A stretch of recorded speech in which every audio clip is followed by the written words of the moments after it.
Welcome to the Eric Brady podcast, Series 1, Adolf Hitler, His Bombers and Me.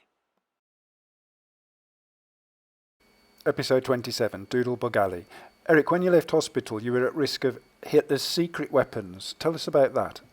I was sent back to London, right where the flying bombs, the Doodle bugs, were falling.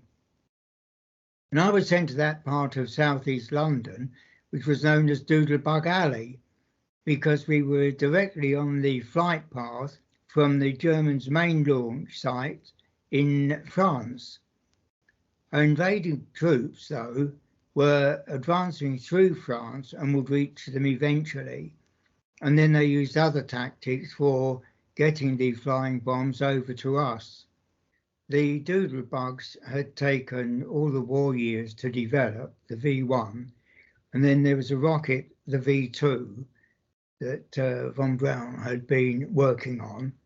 After the war, Werner von Braun developed the Saturn V rocket that took the Apollo astronauts to the moon. And the Doodle bug also inspired future generations, didn't it? The Doodle bug, the V1, was the first cruise missile, in fact. It was powered by a ramjet, and it also had a propeller that governed the fuel.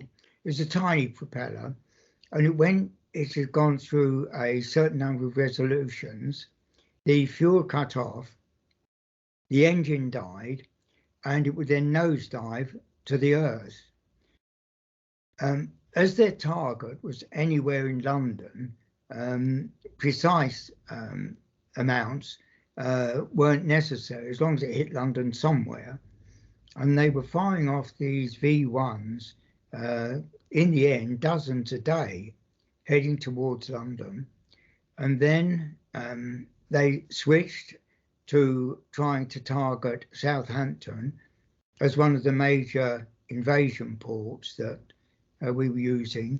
And then as the was overrun and the sites were captured, they were launching them from further in Holland and then aiming at Antwerp. As that was captured by the Allies, they switched to launching the V1 from a Heinkel bomber. So they would go out widely over the North Sea. The plane would turn towards us to the UK, and then the V1 would be dropped. The engine would ignite, and so they would attack us that way. They had a warhead of 1 ton. And I wrote for a magazine many years later describing the Doodle bug. And the editor phoned me and said he was nearly at the receiving end of one. The engine had cut out, and it was diving straight down to where he was standing in the street. And then all of a sudden, it started banking to the left. And when it did hit the ground, it was a couple of 100 yards away from him. And so he lived, he was okay. And he'd heard the same thing of this leftward banking from a few people. And could I find out why it was?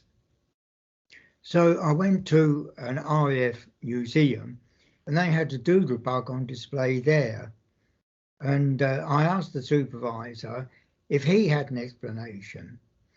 And he took me close to the Doodle bug, and he pointed out how rough the metalwork was. And he said that what they did was to manufacture parts of the Doodle bug at different factories. And because it was only going to be a one-way flight anyway, the tolerances didn't need to be very tight. And the factory that produced the left wing, in fact, made that wing slightly heavier than the factory made the right wing. And so consequently, when the engine cut out and it began its nosedive, because the left wing was slightly heavier, it would pull the V1 over to that side. And so that was why they would bank to the left instead of driving exactly straight the way down. The magazine editor bought my article, which was rather nice.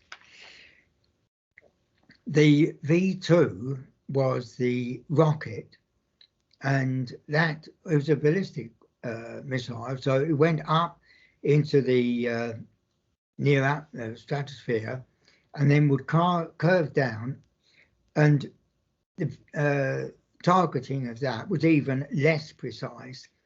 But as long as it hit somewhere in London, and right towards the end of the wars, these were coming over, though not as many as the Doodle bugs. Eddie and I were getting ready for school, and there was suddenly an almighty explosion, and my mother grabbed us, and semi-hysterically she cried, "We're safe, we're safe, it's not hit us, we're safe."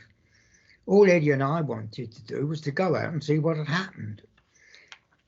A few days later, and by then we'd found that it had in fact just come down in a cemetery that wasn't too far from us, and so there were no deaths or injuries as a result of that one. But I was expecting that there'd be a lot of damage to the houses that were opposite the cemetery. So I wanted to walk down Verdant Lane, which was the name of the road, that would go past the cemetery in order to see what had happened. There's a barrier across there, and the lad I was walking to school with said, "We can't go down there, they've got the barrier there." I said, "Oh, not to worry, my dad's a warden in the post just up the road, so they'll let us through all right." So we went down this road, looking around to see what we could see, which wasn't much in the way of damage.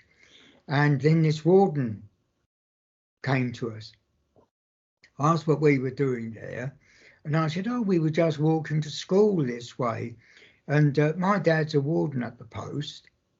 And he wanted to know what his name was, so I told him. And I said, "Well, if you send us back now, we're going to be late for school, and we're going to be in terrible trouble." And because we were at least a third of the way down, he said, "Oh, all right, go on, but stay in the middle of the road and do not look to the left or right." So we obediently walked down the centre of the road, but of course looked both ways, left and right, to see what we could see. But that wasn't much anyway. But we got through all right. To buy your copy of Adolf Hitler, His Bombers and Me to read alongside the series, go to ericbradybooks.co.uk. The Eric Brady podcast can be found on YouTube, podcast services, and at ericbrady.blogspot.com.